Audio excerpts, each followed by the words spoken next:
காதல் திருமணம் எந்த மாதிரி இருக்கு மேம் அதுல? காதல் விவகாரங்கள்ல தான் ரொம்ப கவனமா இருக்கணும்.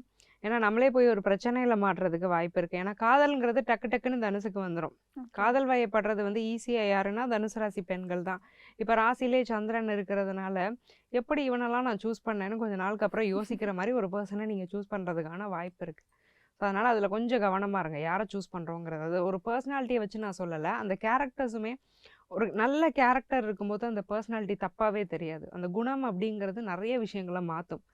காதல் அப்படிங்கிறதுக்கு அடிப்படையே வந்து மனசு தான், அந்த கேரக்டர் தான், ஜெல் ஆகிறது தான், எமோஷனல் கம்பேட்டிபிலிட்டி தான். அதுக்கப்புறம் வர்றது தான் ஃபிசிக்கல் அப்பியரன்ஸுங்கிறது.